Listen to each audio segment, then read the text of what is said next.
want to talk a little bit today about labor and work. When we think about how people work, the naive intuition we have is that people are like rats in a maze, that all people care about is money. And the moment we give people money, we can direct them to work one way, we can direct them to work another way. This is why we give bonuses to bankers and pay in all kinds of ways. And we really have this incredibly simplistic view of why people work and what the labor market looks like. At the same time, if you think about it, there's all kinds of strange behaviors in the world around us. Think about something like mountaineering and mountain climbing. If you read books of people who climb mountains, difficult mountains, do you think that those books are full of moments of joy and happiness? No, they're full of misery. In fact, it's all about frostbites and difficulty to walk and difficulty of breathing, cold, challenging circumstances. And if people were just trying to be happy, the moment they would get to the top, they would say, "This was a terrible mistake, I'll never do it again." Instead, let me sit on a beach somewhere drinking mojitos. But instead, people go down, and after they recover, they go up again. And if you think about mountain climbing as an example, it suggests all kinds of things. It suggests that we care about reaching the end, a peak. It suggests that we care about the fight, about the challenge. It suggests that there's all kinds of other things that motivate us to work or behave in all kinds of ways. And for me personally, I started thinking about this after a student came to visit me. This was a student that was one of my students a few years earlier, and he came one day back to campus, and he told me the following story. He said that for more than 2 weeks, he was working on a PowerPoint presentation.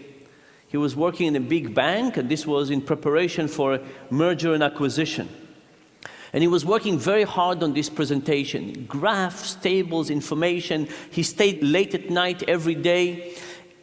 And the day before it was due, he sent his PowerPoint presentation to his boss, and his boss wrote him back and said, "Nice presentation, but the merger is canceled."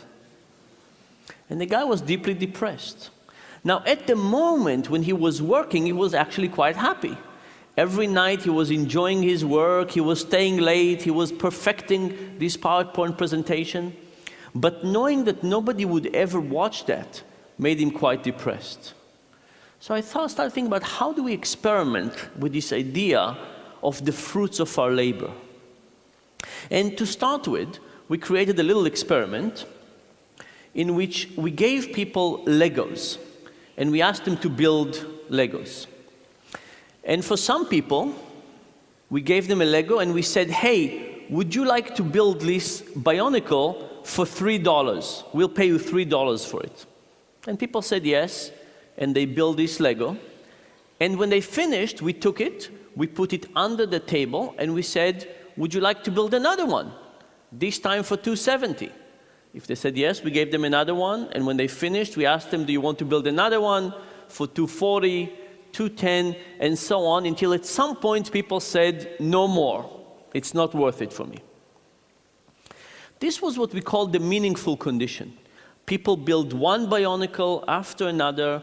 After they finished every one of them, we put them under the table, and we told them that at the end of the experiment, we will take all these Bionicles, we will unassemble them, we will put them back in the boxes, and we will use it for the next participant. There was another condition. This other condition was inspired by David, my student. And this other condition we call the Sisyphic condition. And if you remember the story about Sisyphus, Sisyphus was punished by the gods to push the same rock up a hill. And when he almost got to the end, the rock will roll over and he would have to start again. And you can think about this as the essence of doing futile work. You can imagine that if he pushed the rock on different hills, at least he would have some sense of progress. Also, if you look at prison movies, sometimes the way that the guards torture the prisoners is to get them to dig a hole, and when the prisoners finish, they ask them to fill the hole back up and then dig again. There's something about this cyclical version of doing something over and over and over that seems to be particularly demotivating. So in the second condition of this experiment, that's exactly what we did. We asked people, would you like to build one Bionicle for $3? And if they said yes, they build it. And then we asked them, do you want to build another one for $270? And if they said yes, we gave them a new one. And as they were building it, we took apart the one that they just finished. And when they finished that, we said, would you like to build another one? This time for 30 cents less. And if they said yes, we gave them the one that they built and we broke. So this was an endless cycle of them building and we destroying in front of their eyes. Now, what happens when you compare these two conditions? The first thing that happened was that people built many more Bionicles. They built 11 versus 7 in the meaningful condition versus the Sisyphus condition. And by the way, we should point out that this was not big meaning. People were not curing cancer or building bridges. People were building Bionicles for a few cents. And not only that, everybody knew that the Bionicles would be destroyed sooner, quite soon, right? So there was not a real opportunity for big meaning, but even the small meaning made a difference. Now, we had another version of this experiment. In this other version of the experiment, we didn't put people in this situation. We just described to them the situation, much I'm describing to you now, and we asked them to predict what the result would be. What happened? People predicted the right direction, but not the right magnitude. People who were just given the description of the experiment said that in the meaningful condition, people would probably build one more Bionicle. So people understand that meaning is important, they just don't understand the magnitude of the importance, the extent to which it's important. There was one other piece of data we looked at. If you think about it, there are some people who love Legos and some people who don't. And you would speculate that the people who love Lego will build more Legos even for less money, because after all, they get more internal joy from it. And the people who love Legos less will build less Legos because the enjoyment that they derive from it is lower. And that's actually what we found in a meaningful condition. There was a very nice correlation between love of Lego and the amount of Legos people built. What happened in the Sisyphic condition? In that condition, the correlation was zero. There was no relationship between the love of Lego and how much people built, which suggests to me that with this manipulation of breaking things in front of people's eyes, we basically crushed any joy that they could get out of this activity. We basically eliminated that. Soon after I finished running this experiment, I went to talk to a big software company in Seattle. Can't tell you who they were, but they were a big company in Seattle. And this was a group within this software company that was put in a different building, and they asked them to innovate and create the next big product for this company. And a week before I showed up, the CEO of this big software company went to that group, 200 engineers, and canceled the project. And I stood there in front of 200 of the most depressed people I've ever talked to. And I described to them some of these Lego experiments, and they said they have felt like they have just been through this experiment. And I asked them, I said, how many of you now show to work later than you used to? And everybody raised their hand. I said, how many of you now go home earlier than you used to? And everybody raised their hand. I asked them, how many of you now add not so kosher thing to your expense reports? And they didn't really raise their hand, but they took me out to dinner and showed me what they could do with expense reports. And then I asked them, I said, what could the CEO have done to make you not as depressed? And they came up with all kinds of ideas. They said the CEO could have asked them to present to the whole company about their journey over the last 2 years and why they decided to do. He could have asked them to think about which aspect of their technology could fit with other parts of the organization. He could have asked them to build some prototype, some next generation prototype, and see how they would work. But the thing is that any one of those would require some effort and motivation. And I think the CEO basically did not understand the importance of meaning. If the CEO, just like our participants, thought that the essence of meaning is unimportant, then he would care. And he would tell, well, the moment I directed you in this way, and now I'm starting directing you in this way, everything would be okay. But if you understood how important meaning is, then you would figure out that it's actually important to spend some time, energy, and effort in getting people to care more about what they're doing. The next experiment was slightly different. We took a sheet of paper with random letters, and we asked people to find pairs of letters that were identical next to each other. That was the task. And people did the first sheet, And then we ask them if they want to do the next sheet for a little bit less money, and the next sheet for a little bit less money, and so on and so forth. And we had 3 conditions. In the first condition, people wrote their name on the sheet, found all the pairs of letters, gave it to the experimenter. The experimenter would look at it, scan it from top to bottom, say, uh-huh, and put it on the pile next to them. In the second condition, people did not write their name on it. The experiment looked at it, took the sheet of paper, did not look at it, did not scan it, and simply put it on a pile of pages, right? So you take a piece, you just put it on the side. In the third condition, the experimenter got the sheet of paper and directly put it into a shredder. What happened in those 3 conditions? In this plot, I'm showing you at what pay rate people stopped. So low numbers means that people worked harder, they worked for much longer. In the acknowledge condition, people worked all the way down to 15 cents. At 15 cents per page, they basically stopped this effort. In the shredder condition, it was twice as much, 30 cents per sheet. And this is basically the results we had before. You shred people's effort, output, you get them not to be as happy with what they're doing. But I should point, by the way, that in the shredder condition, people could have cheated. They could have done not so good work because they realized that people were just shredding it. So maybe the first sheet you would do a good work, but then you see nobody is really testing it, so you would do more and more and more. So in fact, in the shredder condition, people could have submitted more work and get more money and put less effort into it. But what about the ignored condition? Would the ignored condition be more like the acknowledge or more like the shredder or somewhere in the middle? It turns out it was almost like the shredder. Now, there's good news and bad news here. The bad news is that ignoring the performance of people is almost as bad as shredding their effort in front of their eyes. Ignoring gets you a whole way out there. The good news is that by simply looking at something that somebody has done, scanning it and say, aha, that seems to be quite sufficient to dramatically improve people's motivations. So the good news is that adding motivation doesn't seem to be so difficult. The bad news is that eliminating motivation seems to be incredibly easy, and if we don't think about it carefully, we might overdo it. So this is all in terms of kind of negative motivation or eliminating negative motivation. The next part, I want to show you something about the positive motivation. So there is a store in the US called the IKEA. And IKEA is a store with kind of okay furniture that takes a long time to assemble. And I don't know about you, but every time I assemble one of those, it takes me much longer, it's much more effortful, it's much more confusing, I put things in the wrong way. I can't say I enjoy those pieces, I can't say I enjoy the process, but when I finish it, I seem to like those IKEA pieces of furniture more than I like other ones. And there's an old story about cake mixers.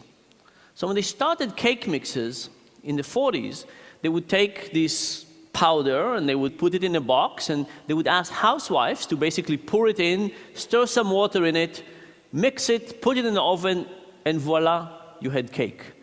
But it turns out they were very unpopular. People did not want them. And they thought about all kinds of reasons for that. Maybe the taste was not good. No, the taste was great. What they figured out was that there was not enough effort involved. It was so easy that nobody could serve cake to their guest and say, here is my cake. No, it was somebody else's cake. It's as if you bought it in the store. It didn't really feel like your own. So what did they do? They took the eggs and the milk out of the powder. Now, you had to break the eggs and add them. You had to measure the milk and add it, mixing it. Now it was your cake. Now everything was fine.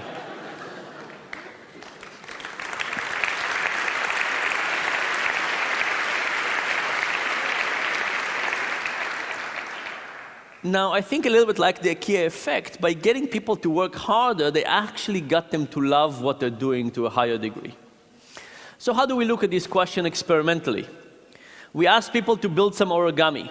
We gave them instructions to how to create origami, and we gave them a sheet of paper.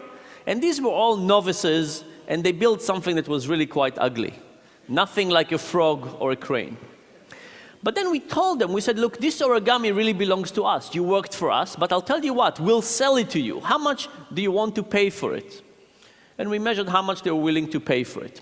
And we had two types of people. We had the people who built it, and we had the people who did not build it and just looked at it as external observers. And what we found was that the builders thought that these were beautiful pieces of origami, and they were willing to pay for them 5 times more than the people who just evaluated them externally. Now, you could say, if you were a builder, do you think that, oh, I love this origami, but I know that nobody else would love it? Or do you think, I love this origami, and everybody else would love it as well? Which one of those two is correct? Turns out the builders not only loved the origami more, they thought that everybody will see the world in their view. They thought everybody else would love it more as well. In the next version, we tried to do the IKEA effect. We tried to make it more difficult. So for some people, we gave the same task. For some people, we made it harder by hiding the instructions. At the top of the sheet, we had little diagrams of how do you fold origami. For some people, we just eliminated that. So now this was tougher. What happened? Well, in an objective way, the origami now was uglier. It was more difficult. Now, when we looked at the easy origami, we saw the same thing. Builder loved it more, evaluators loved it less. When you looked at the hard instructions, the effect was larger. Why? Because now the builders loved it even more. They put all this extra effort into it, and evaluators, they loved it even less, because in reality it was even uglier than the first version. Of course, this tells you about something about how we evaluate things. Now think about kids. Imagine I asked you, how much would you sell your kids for?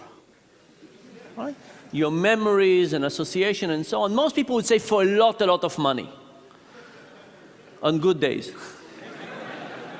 But imagine this was slightly different. Imagine you did not have your kids, and one day you went to the park and you met some kids, and they were just like your kids, and you played with them for a few hours. And when you were about to leave, the parents said, hey, babe, by the way, just before you leave, if you're interested, they're for sale. How much would you pay for them now? Most people say not that much. No? And this is because our kids are so valuable, not just because of who they are, but because of us, because they're so connected to us, and because of the time and connection. And by the way, if you think that IKEA instructions are not good, think about the instructions that come with kids. Those are really tough.